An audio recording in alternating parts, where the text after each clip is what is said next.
All right, good evening, everyone. It is 6:30, so we are going to go ahead and start.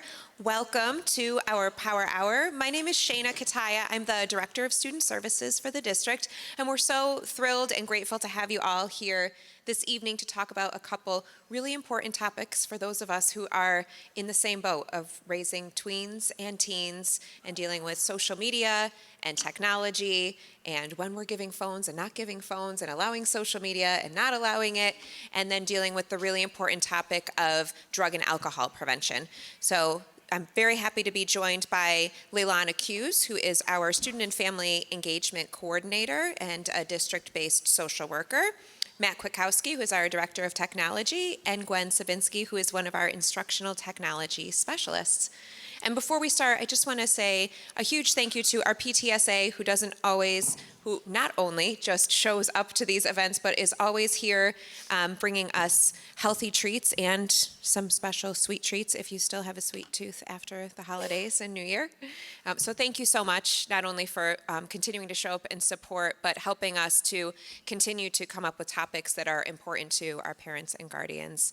And a special thank you to our Board of Education. We started, I think, around 6:45 this morning at Mendon High School, so you all are still looking great and have had full days at work and are back here again. So just thank you for your continued support and for all that you do for our schools. We have many of our district administrators and staff, so thank you for being here and being a part of this important night. So we really appreciate the questions that people sent in ahead of time. We did read through all of those, and particularly around the topic of social media and phones. People had concerns around how do I kind of stand firm in some of the things that I believe I should be doing for my child when maybe all of their friends' parents are doing something a little bit different. How do I know what's safe and what's not safe, what's appropriate and not appropriate for my children at a certain age? And then around the topics of drug and alcohol use, things that we heard were, how do I know when to be concerned? How do I have conversations with my child without shutting them down? So we hope to give you a little bit on both of those topics. And one of the things we just want to drive home before we begin is that as parents, we have really hard jobs to be able to do in raising our children, and know that it really does take a village. And so reach out. You know your child best, and we probably tonight won't be able to give you firm answers of this is when you should give a phone and this is when you shouldn't and this is when you should allow social media and not. Those are decisions that we all have to make given our own families, the things that we want for our families and for our children, but we hope to give you enough information to be able to make the best decision, and especially around concerns around drug and alcohol, or if you're worried that your children are disengaging because of too much social media use, any of that. Please reach out to schools, whether it's a school counselor, your child's principal, and don't be afraid to ask questions because all of us are, again, in the same boat and we're all on the same team and wanting to do what's best for our kids. So thank you for being here, and with that, I'm going to turn it over to Matt and Gwen to start. So our first half will really be around the social media and technology piece, and then we'll switch over and have Ms. Hughes share a little bit about drug and alcohol prevention. Thank you, Shayna. Good evening. My name is Matt Kwiatkowski. As Shayna had mentioned, I'm the Director of Technology, and joining me tonight is Gwen Savinsky, Instructional Technology Teacher. I focus primarily on secondary, but I do kind of filter down to elementary sometimes. Yeah, and tonight what we're going to talk about is parenting in the digital age.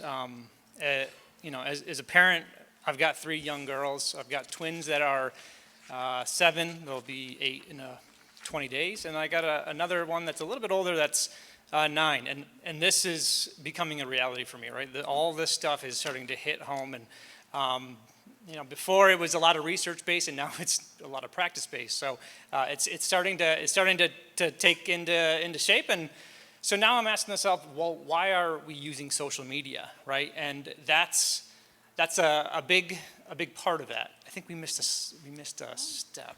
Let me see. Thank you.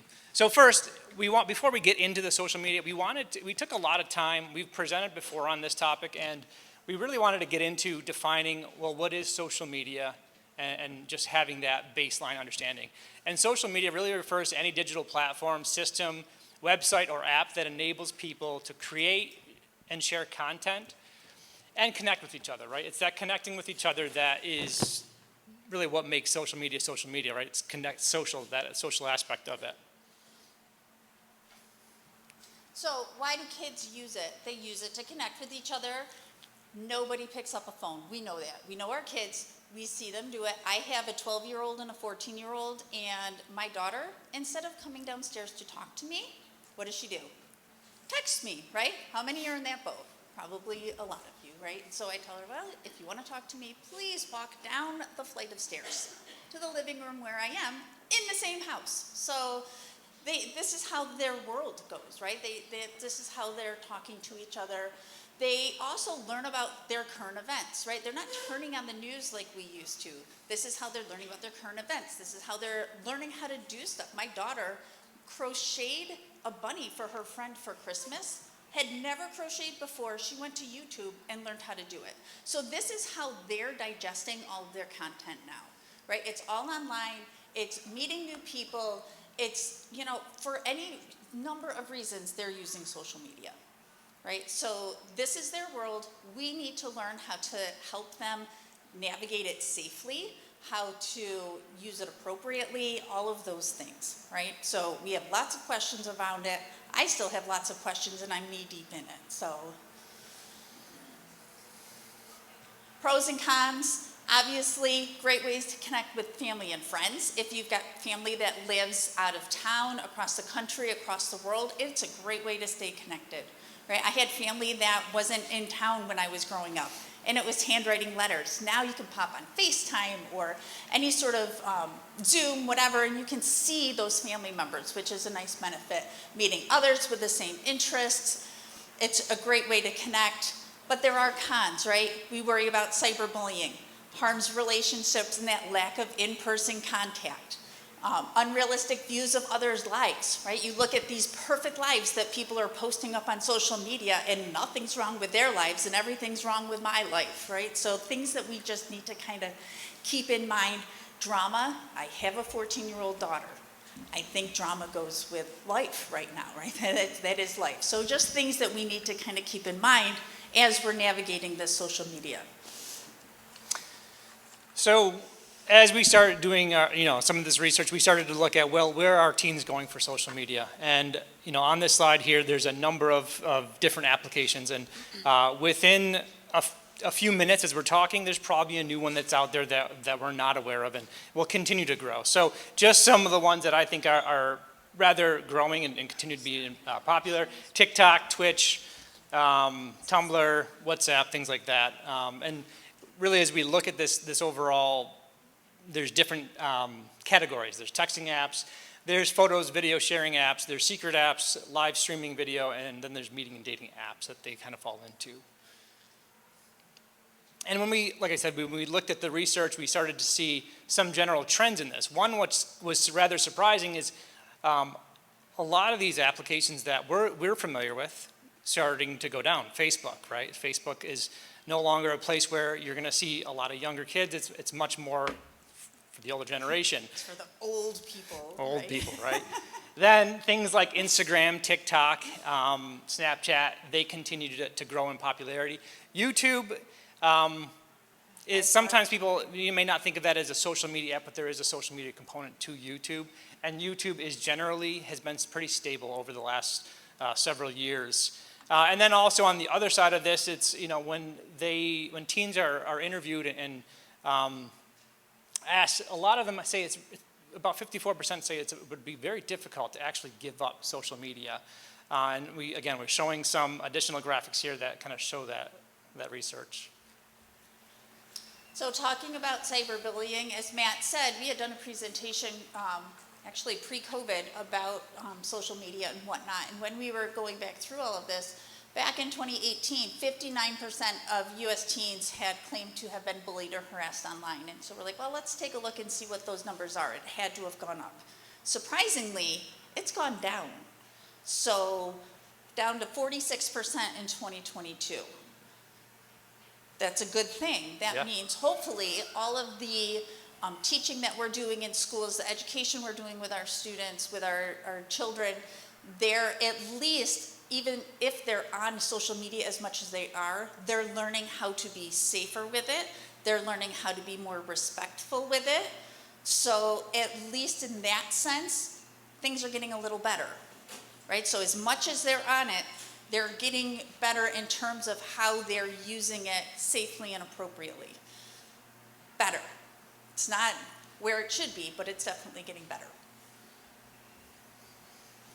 So some cyberbullying behaviors to be aware of. So your youth may be cyberbullied if he or she unexpectedly stops using their devices. All of a sudden, that phone that they are permanently attached to is now being left behind a lot.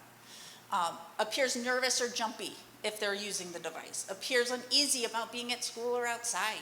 Appears to be angry, depressed, frustrated after texting, chatting, etc. Becomes abnormally withdrawn. Avoids discussion about their online activities. Those are all warning signs. Okay? They may be cyberbullying others if they quickly switch screens or hides their device. That also could be other reasons, but that is one thing to be aware of. Uses their device at all hours of the night.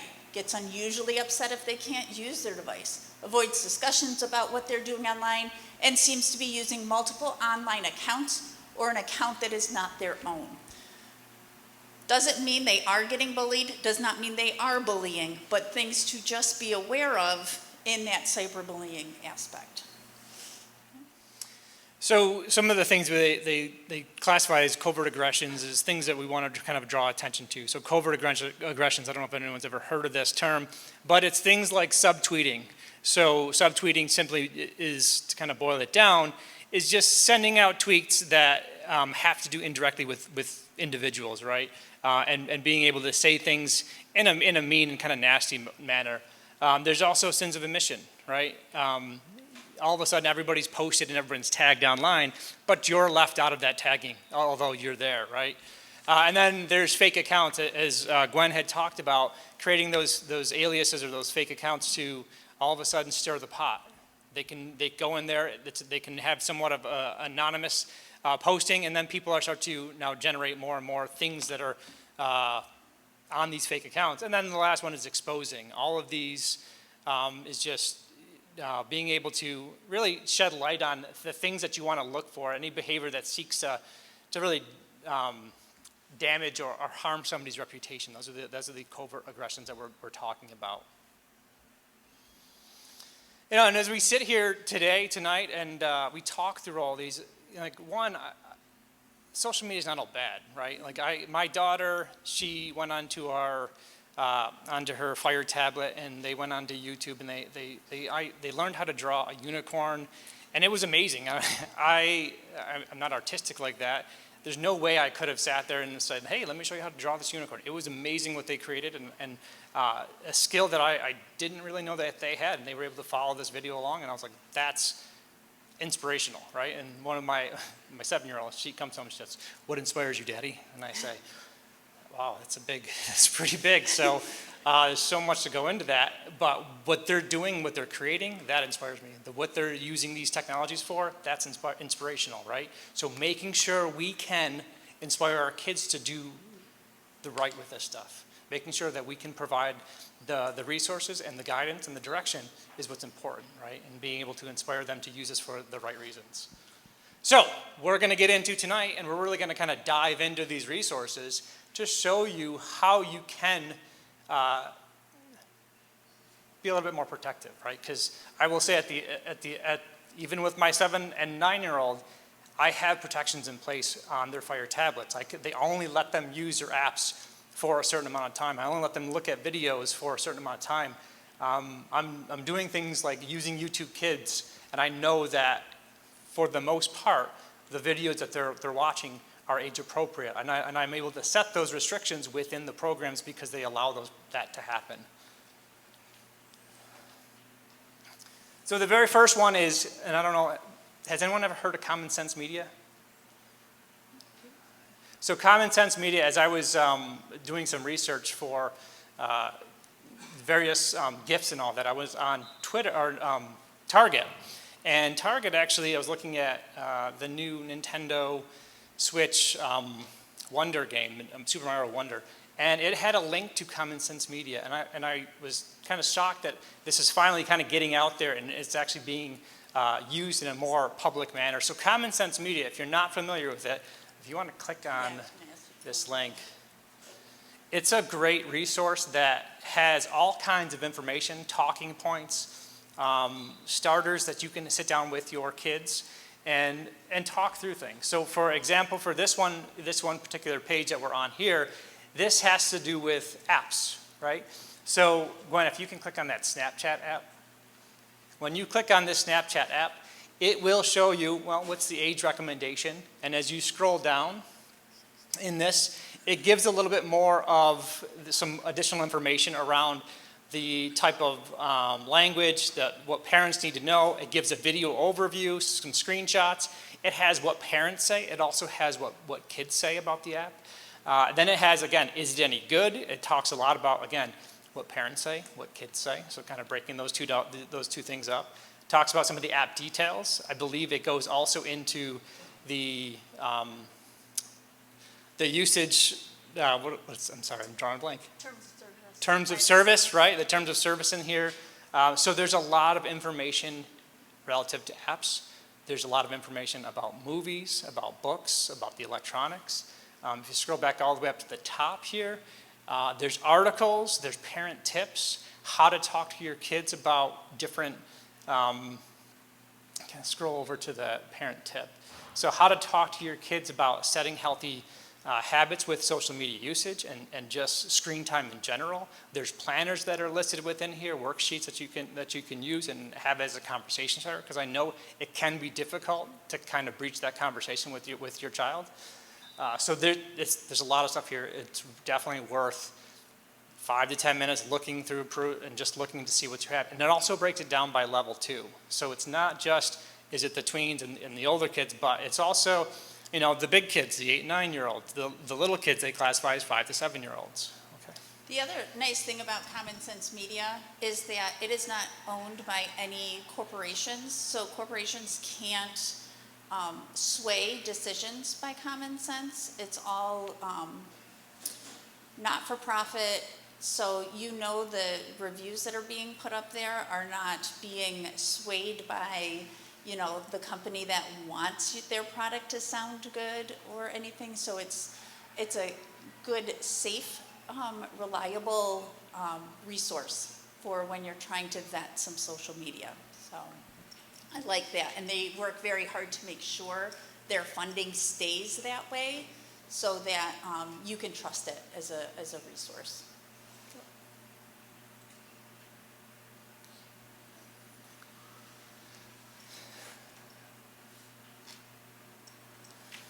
Okay, so controlling personal devices. So depending on what type of device you have, we hit the 3 kind of big ones: Apple device, Android device, and Microsoft devices. It's impossible for us to tell you how to set all of the different controls you have on all of your devices and what to set them to, because like we said, every family's different, every kid is different.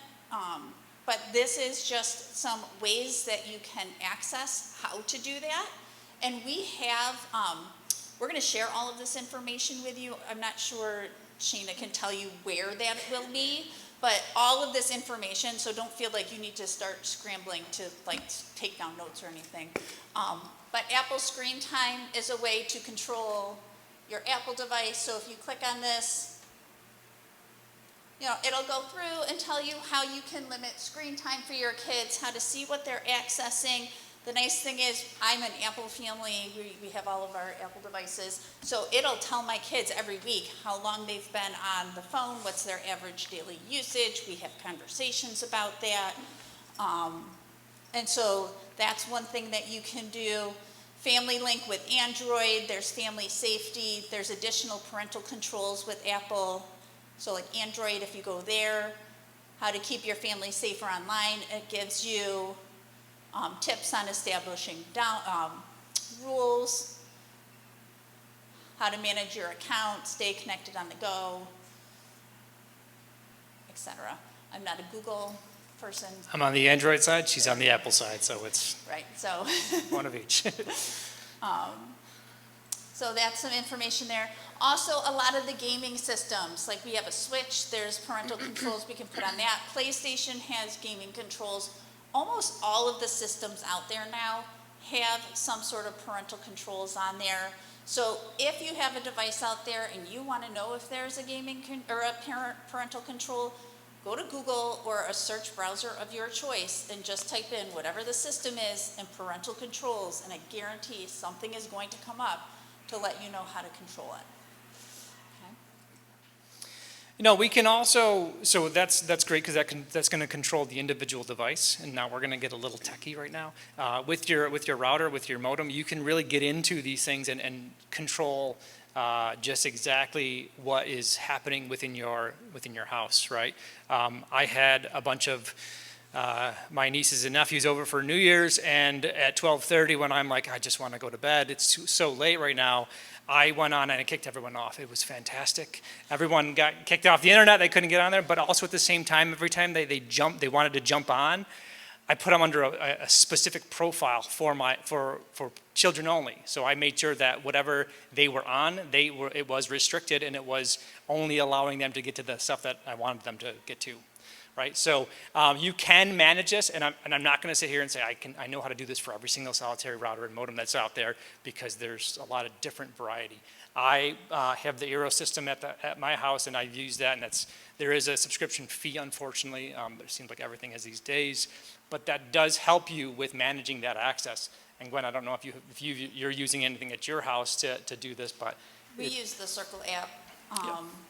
But we do have, and my husband manages all of that, but we have it controlled down to like what websites our kids, like if there's specific ones we don't want to, but at your router level, you can control. And another thing is, if your child is in grade 6 through 12 in our district, they're coming home with a district laptop. And sometimes we hear complaints that, well, my kid has a district laptop. Now they can just get on the internet anytime they want to, even though I've got controls on all of our devices. Well, guess what? If you control it through your router, you can prevent them from getting on the internet on their district device. Hopefully don't block them from doing their homework on their district device, please. Yep. But if there's times where you don't want them on the internet, you do have the ability to go through and do that. And the easiest way to do that, and in the presentation that Shana will tell you how to access, we have a link to some articles on how to find ways to do that. yeah. Okay. There's also third-party software that you can get. There's a bunch of applications out there. This website takes you to the best ones of 2024. Yep. These usually cost money. Yeah, things like Life 360, Bark, all of these will do things that are a little bit different from each other, from managing the content that you're able to see, to managing your location. I know my nephews, my brother will say, oh, I know that you were going 10 miles over the speed limit, because they have Life 360, and it's really alerting them to all of these things. So it's data is power, knowledge power is power, and it's going to alert them. And you want to know this stuff, right? Because you want to make sure your kids are doing the right thing. So some of these require additional pieces of hardware. Some of them it's just software. Some will work on any device. Some of them only work on certain devices. So you do really need to do a little bit of homework to decide what's going to be best for you and your family, depending on the devices you have in your household, what you want to monitor. But take some time, look through the apps, read through the reviews, see what works for your family, if this is a route you choose to go down.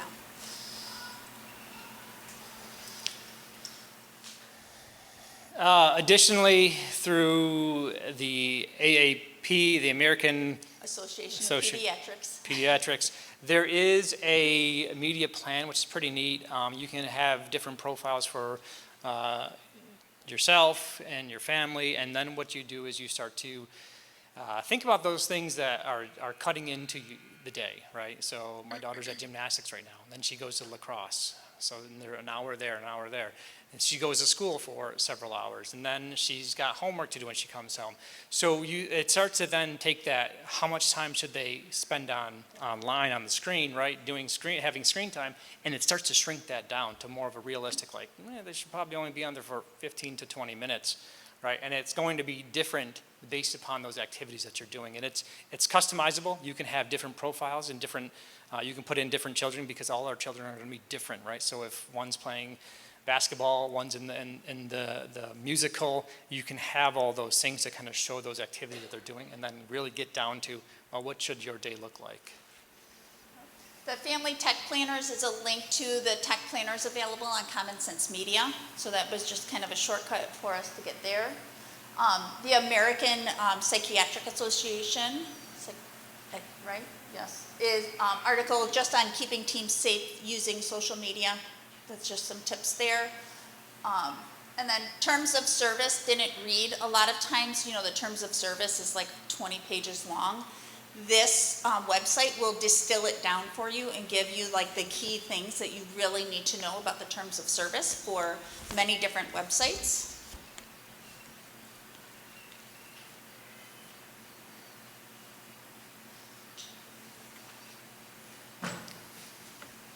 So if you look at it, you can look at Facebook, and it highlights some of the ones, depending on the color, they're the more alarming ones. So you could put in, like if you wanted to type in Snapchat, you could look at Snapchat, and it just tells you the things that you should maybe be aware of for the terms of service that everyone always clicks on. Sure, I agree on that, and then you move on and keep using it, and maybe you just agreed to something you maybe shouldn't have agreed to, or should at least be aware that you agreed to.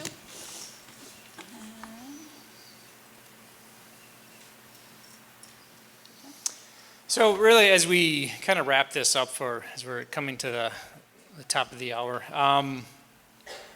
one of the things is making sure you're setting boundaries with your child, making sure you're talking with them, having those open conversations, using the resources that we have are great, right?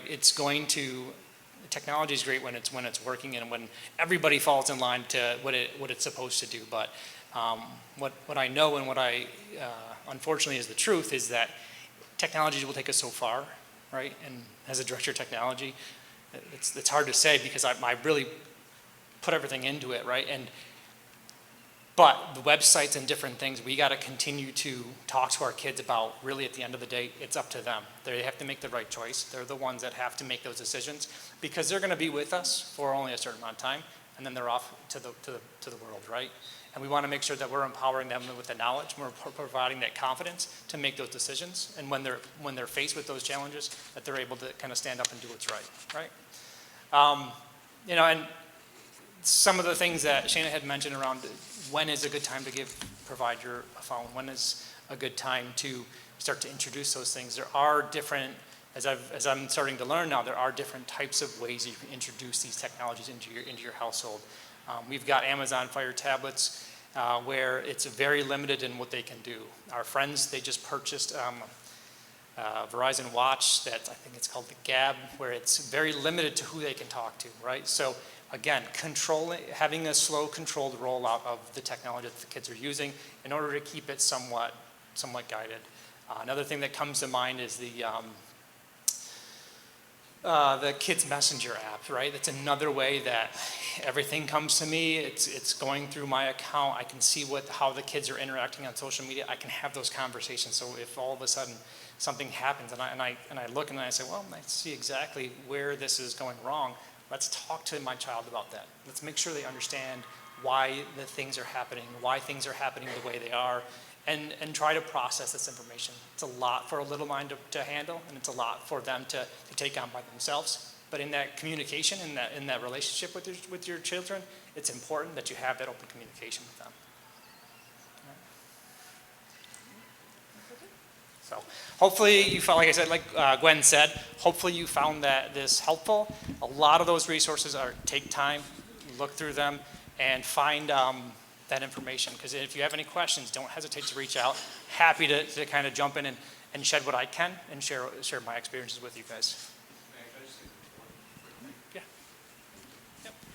Hi, I'm Mike Pirro, I'm the superintendent. I also would just encourage you from a real practical perspective to talk to your children about what to do relative to what they're seeing or hearing or feeling when they're on any of the devices. So they need to really explicitly hear from their guardians and their parents that if they're feeling bullied or if they're getting bullied or they're seeing bad content, to let you know. If people are asking for information from them, if they're asking for personal information, numbers, birthdays, to let you know.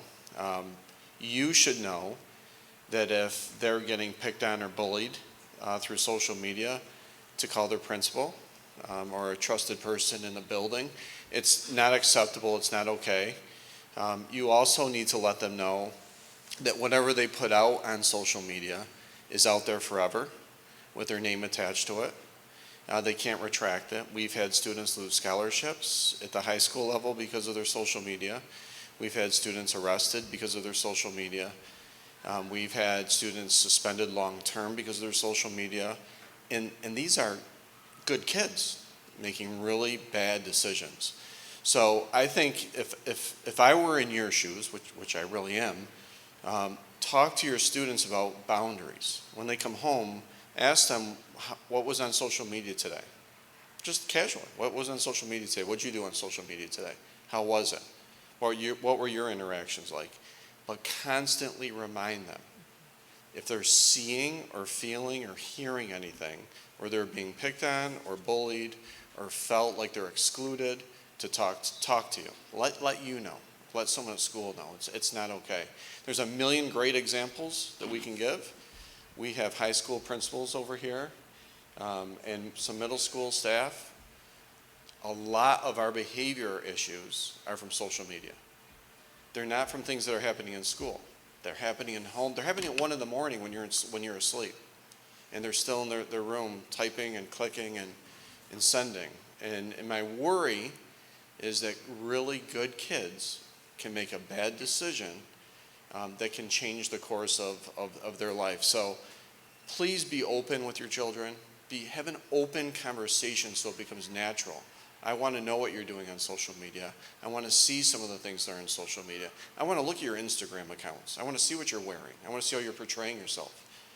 I want to be involved. It's your duty. For some reason, we've lost touch of social media is my kids' stuff and I'm invading their privacy. That's the phone that you buy. You own that. And you own what they're doing with it. And so I would just ask for your help and also know that we're here to help if they're doing something or feeling something that doesn't seem natural or right on social media. Thank you. Thank you so much. And one of the things that was really popular in the spring was we had Scott Fitch come and meet with all of our students at the secondary level. Some of you, I think, were here for the Power Hour where he came and spoke in the evening as well. So that's recorded and online. It's worth sitting down and watching with your child again. If they were in one of our secondary schools, they heard that. But as the superintendent said, they need multiple exposures and multiple reminders. So we can sit down and have that one big conversation with our kids, but they need to hear over and over, really explicitly, this is not acceptable for you to do online. Or just having that conversation that really stuck with me, what Scott Fitch said to us, that just ask them. Sometimes we feel like we can't step over that boundary, but to just say, what are you doing? Who are you talking to? It's okay for us as parents to say, look over their shoulder, who are you talking to? I want to see your phone. And it doesn't have to be a combative situation. It can just be a natural part of just reminding them that that is your device and you're both going to work together to help them to be responsible with it. Because they're not trying to make bad decisions, but they're still developing. And so they need our help even when they're trying to push us away. So thank you so much. We will save time at the end for some questions as well, but I want to turn over to Leilan to be able to walk us through around drug and alcohol prevention. And we do have, if you RSVP'd, we already have your email address that you provided, but I'll leave this on the sign, on the table over here as well, so that if you didn't RSVP, that's fine. Just put your email address down and we'll make sure you get the PowerPoint slides and the sway. It's another presentation that Gwen was talking about that has all of those controls for your technology at home as well. Hi, everybody. I'm going to stay seated because if I don't, I'll twirl and spin and walk too much. So I'm just going to stay grounded. So the first thing I want to talk about is the why tweens and teens would maybe engage in substance use or abuse. And a lot of these reasons why haven't changed over the years. Some of the main ones being just an increase in euphoric feelings or a happier mood, fear of being left out. That's a huge one for people in general, but especially for young kids. And especially with social media, they're constantly seeing with every click what everyone's doing at every moment of the day. So they're constantly being reminded of what maybe they're not engaging in and what their peers deem as cool or, the best thing to do, even though it's not. Physical or emotional pain, just general curiosity, everyone's doing it, let me just try it out. And just ignorance, so just engaging in something, making an impulsive decision without really thinking that through, not pausing to take a moment to think, like, what will this do to me, my body, what will the consequences be, and things like that. So something I want to talk about too is really the difference between substance use, abuse, and addiction. I did put some examples on there, but they are very different. So the example of substance use that I posted is just taking a hit or smoke of marijuana, whatever the object that they use to do that, and then stopping. For teens and tweens, it's very developmentally appropriate to engage in negative things, even though they know it's bad for them, and experimenting or the curiosity. But having that ability to do it once and then stop would be like the use of it. Substance abuse, the example I gave was vaping in the bathroom to maybe take the edge off or to lower anxiety or to increase mood. Multiple times throughout the day because they're feeling like they are constantly needing something to make them feel better. That's not maybe healthy coping skills. And then addiction would just be at the point where they're feeling detox symptoms and they're physically codependent on the substance that they've been using. So those are the differences. Some of the most common behavior changes, and this would be different between, each child and the families and, their overall personality in the beginning, but if they are engaging in substance abuse or addiction, some of the behavior changes you'd see is lower attendance in school, but also in maybe preferred activities if they would go to a lot of games or social events and then they really just don't have the motivation or they don't feel like they want to go to those, so lower attendance in that. A decrease in grades from whatever their norm was prior to that. Distancing themselves from friends and family, so just being really withdrawn. And the friends would be like the usual group of friends that you've known that your child is hanging out with more frequently. Connecting to other or new peer groups. So oftentimes kids make new friends, which is great, and we love that, and we want them to, whether they're changing sports or an elective or just they went to a birthday party, they meet new people. But the change in friends would be a dramatic change. It would be almost instant, and they would be a sign of using substances would be that they almost don't talk to the old friends that they had that were maybe healthy and positive they have a long history with. So just an odd, sudden change in friendship dynamics. Eating and sleeping habits change rapidly, whether that's decreasing or increasing or at times that aren't usual or eating bizarre things. Irritability, an increase in hangover-like behaviors, sadness, decrease in personal hygiene or just not wanting to care for themselves in general, whether it's appearance or hygiene. Less enjoyment in preferred activities, so like we talked about, maybe not engaging in the sports or play or hanging out with friends or going to extracurriculars in general. Spending money quickly and can't account for it. So if you and your child have, a way that they're given money or they have a job, but all of a sudden a lot of money is missing or they're frequently without it when they should have at least some, that would be a behavior change. And they're just more secretive in general. If you go to look over their phone and they're jumpy all of a sudden or they're quick to tell you a story that maybe you don't believe, things like that. I will say that a lot of these behavior changes, unfortunately, also look like an increase in poor mental health, so signs of depression, signs of anxiety. So I say this, I don't want to scare anyone, but it doesn't always mean that a lot of these behavior changes are due to substances because they correlate so much with depression and anxiety. So just so you're aware and just being really mindful of that. So the common drugs used in teens, marijuana, the vaping products, and tobacco, mixing those, alcohol, prescription pills. I mean, there's a whole list. cocaine, heroin, any LSD or things that alter their kind of reality or lead to hallucinogenics. And unfortunately, as much as it's not recreational in a lot of teens and tweens, fentanyl is an issue, obviously, in the world, our nation, our society currently. And it's scary, and at times it can be really scary, but making sure that we're talking to our kids about that, because maybe they won't seek that out recreationally, but they don't really know if they're ever ingesting it or engaging in that. So prevention, similar to social media, we really want to just engage in conversations very frequently and often. Talk to your kids about it randomly, talk about it when you see it maybe in a movie.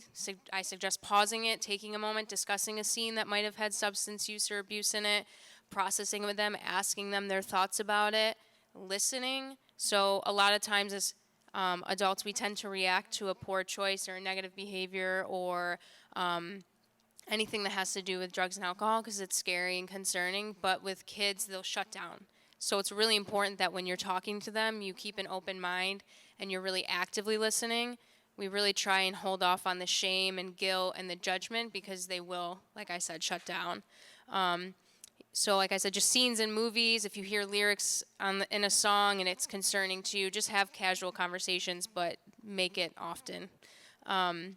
Being honest about your past or history, if you're comfortable with that, I think kids really like when as adults, we're a little bit more open and honest, and we don't use lies or false stories to kind of shock and scare them. When they feel you're more relatable, they're often more open to having these conversations, being honest with you, and talking about it. And then just encouraging healthy habits and hobbies, talking about the actual facts of, hey, if you use these substances, this is what it might do to your body and your mind. So here's some alternatives that you might want to utilize, or thinking about their futures if they are in extracurriculars and it may impact their physical health or mental health in the long run. Just again, encouraging as a family in your, in your cultures at home, what's healthy, what's acceptable, what's important to you, and things like that. Really important too is using I statements. I think a lot of times when talking about tough topics, students instantly feel that you're going to judge or shame them. So when you use your I statements and you're modeling for them how important it is to express and label your feelings, they're open to hearing you.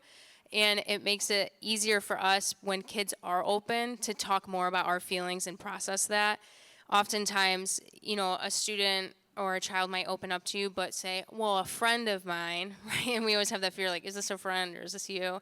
And even if it is a friend, I would really encourage not talking negatively about that peer, because at this age, they protect their peers. That's who they relate more to, and they will lie to protect them because they don't want you to feel or judge their friends poorly, because to them, those are very important people.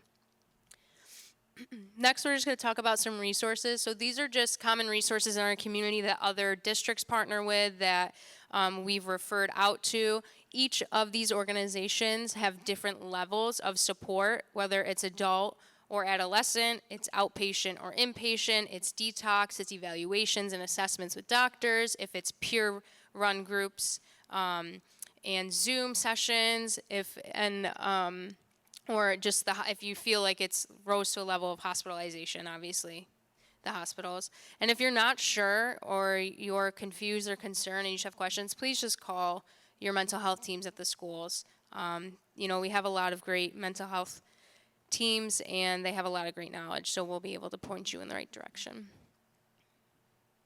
And then these links, which Shana will send out, these are just Monroe County. It'll give you all of the information that I just said, but laid out: addresses, phone numbers, walk-in hours, appointments only, just information that might be vital if you are looking for resources for you or a family member.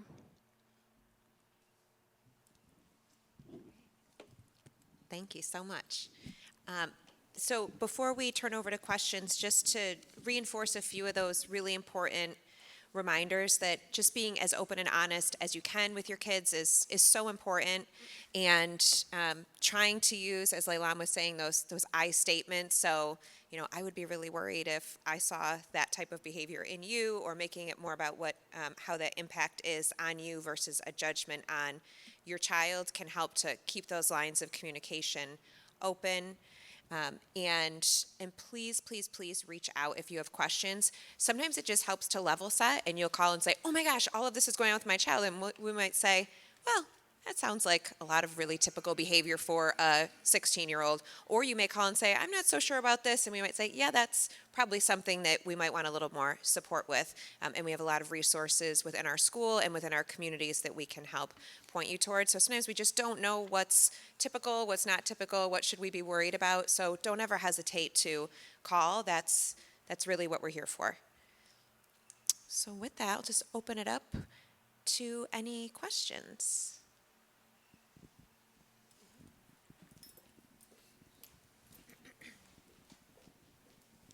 Thank you. So that was great. Thank you very much.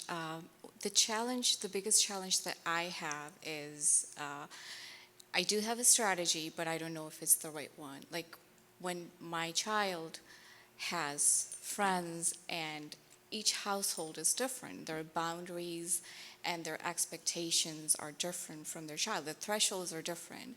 So how do you communicate that this is my boundary, this is my threshold, and it's irrelevant to your friends? And yet, make it a little more, like a friendly conversation. So that's what I struggle with. Do you have any strategies? Yeah, I would suggest again using those I statements, using your feeling words, because we want our kids to learn to respect people's feelings and not just the action behind it, and the reason you're doing it. I also think that at times that's also teaching them a skill that there are rules in life and that this is a rule you're putting in place and they have to follow that even when it hurts or it doesn't feel great or it's frustrating. So just validating that. I mean, I'm sure you've been in a situation in your life where you've had to follow a rule that you didn't maybe agree with or want to do, but teaching them that skill, that that is a part of life, but that you understand, you have empathy for how difficult that is. And this is just going to be a resiliency building experience for them, which in the end will be great for them, but I understand it's probably very hard in the moment. It is hard to be consistent, and it's hard to know that we don't have the complete control that we want to have when our children walk out of the door. But having as much open dialogue as you can is so important. So letting them know that this is the rule that we've set in our house. This is why we've set it and why we think it's important. Give them some of that factual information. And whether it's about social media or alcohol use, letting them know that that's your expectation is that they're going to follow that when they're somewhere else, and that it makes you nervous and worried that they're going to be in a situation where they're asked to break that. And maybe give them some strategies. So I know many of us with our kids say, we do not want you to do any drugs or use alcohol. If you get in a situation, regardless of the situation, regardless of a mistake if you've made it, you can always call us. We will always come get you. We will no questions asked, right? There's nothing that's unforgivable in that way, right? We'll always come get you. We'll help you to the best of our ability, and we're not going to judge you, because most importantly, we want you to come home safely to us, right? So, but giving them those things. You can just text me this code word and I'll just come get you, and I can come in like the crazy mom and say, you had an appointment, you have to get out of here, right? Whatever it is, give them away, give them some of those words that they need. Kids are all on social media and they're being nasty to somebody and you need to get out of there, or give them some of those sentence starters, because they're going to need to hear that and practice that before they can actually do it independently. So I have two questions. First is, at which grade levels do we do a deep dive into drugs and alcohol and the vocabulary? And with that, I see marijuana listed, but at what age are we diving deep into edibles and the difference between THC and CBD, which we hear on the radio? So they know what that is, and a lot of adults still don't know what the difference is, but I feel like that's an important part of the conversation. So when do we do that? Yes, so the safety lessons actually start as early as kindergarten with our students, around things all the way from social media to things to share about ourselves, et cetera. Once they get into 4th and 5th grade, those lessons start to go into what are the things we put into our body, what's healthy for us, what's not, what's the difference between things that look like candy and things that are not candy that have these drugs in them, because now not only are things in edible form, but they're legal for people to have. So they may go to a friend's house and something could be out, and they might not know. So being very, very careful about what shapes things are, what colors they are.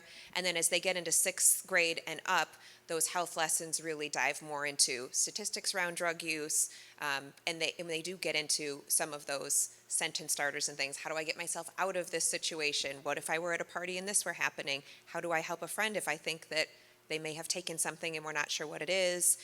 They talk about things like Narcan, fentanyl, all of those types of more specific drug-related things that are more developmentally appropriate. Is there another hand? Yes. I really like Matt's strategy of setting the time limit based on our estimate of their activities of the day, how many hours in school, how many hours doing activities. We do exactly the same thing, but we ran into one problem, and you probably haven't run into it yet just because your daughter is not in high school. So we block our son's phone, and then we have them. We give him a limited time. Again, because during school, how much phone do you need? And then his answers to us, which I came to the school to witness myself, is that kids don't have much to do during the school days in many days. When they have subs, when they have a quiz that took 10 minutes, when they have win time. So how could the school district help us, or do you have a strategy to help us parents to deal with this specific scenario?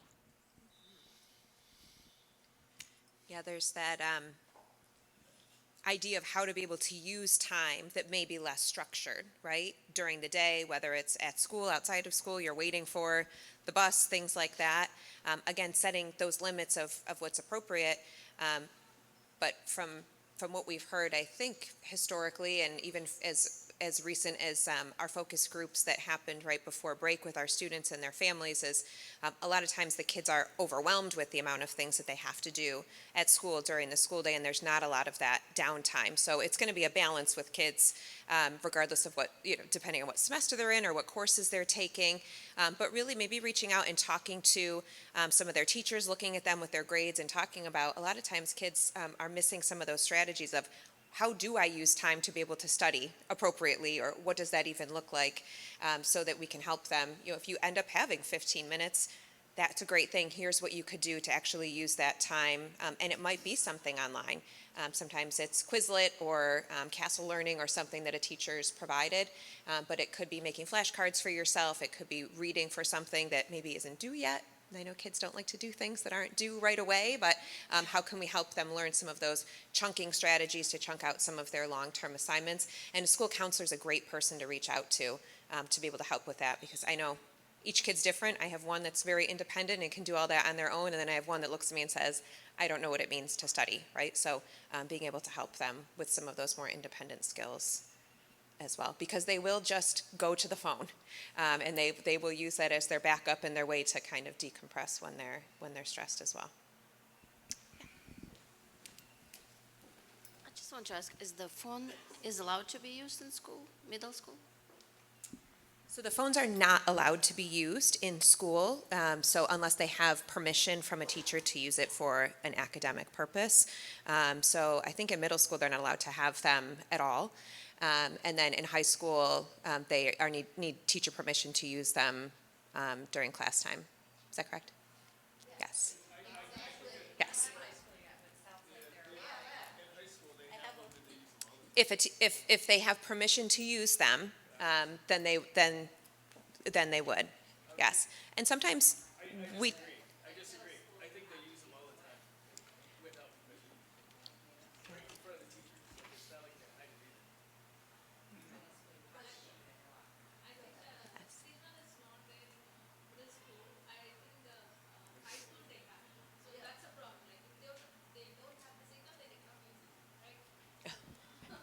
Yes, the cell signals.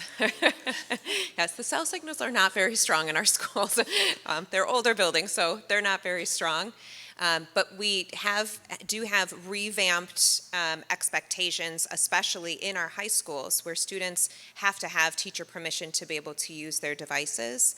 They do have district devices as well, the laptops.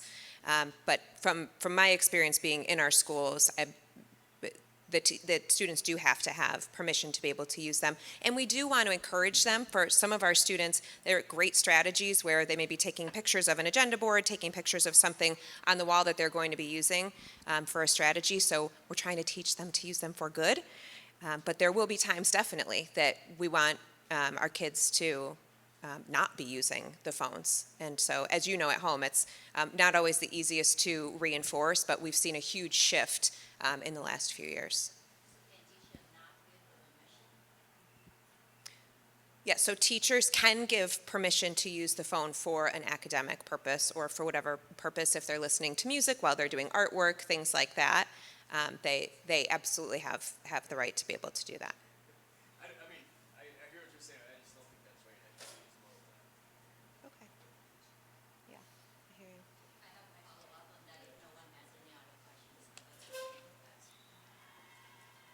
Any other questions? Yeah.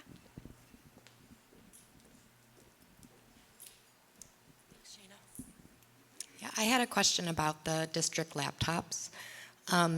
So I'm curious, like, you know, when we have to travel and we're not in the region of New York State, it doesn't appear that they'll work.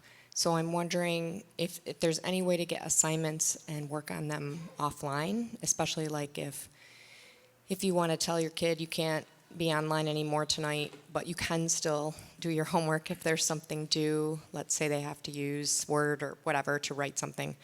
I'm just curious, like, what the options are. Thanks. Yeah. So all the laptops should work within U.S. Once you leave outside of and I think it's U.S. and Canada actually now. The laptop should work. If you go outside of those boundaries, then it will not work. As far as the file access, right? So if all of a sudden internet's cut off and you don't have that, anything that is saved up to Office 365 up into the cloud, you can, they do synchronize to the actual device itself, and you can have an offline copy. You just have to make sure that you've opened that document up, or you've selectively said, I know that these are the documents that I need for, when I'm not on the internet. I want to make sure that they're always on my device, and they continue to sync with the cloud and then also back onto your device. So there's little icons you can look for, and if your child or anyone needs help with kind of doing that, we're happy to provide that documentation, or just sit down and review, like, here's how you keep those documents so they're always on your device. So if you do all of a sudden lose internet, or you're cutting off internet at your house at, let's say, 10 o'clock, and they're continuing to do work, they still can continue to do that work. Once they do reestablish that internet connection, it then will synchronize back up to the cloud, and they'll start saving it back again. But as far as if you are traveling outside of the country, just send an email over to, typically it's the principal, to say, hey, we're going to wherever, let's say we're going to Mexico on a vacation, we're going to be gone for the next 2 weeks. Can we please open access to this? And we can provide that access on a case-by-case basis.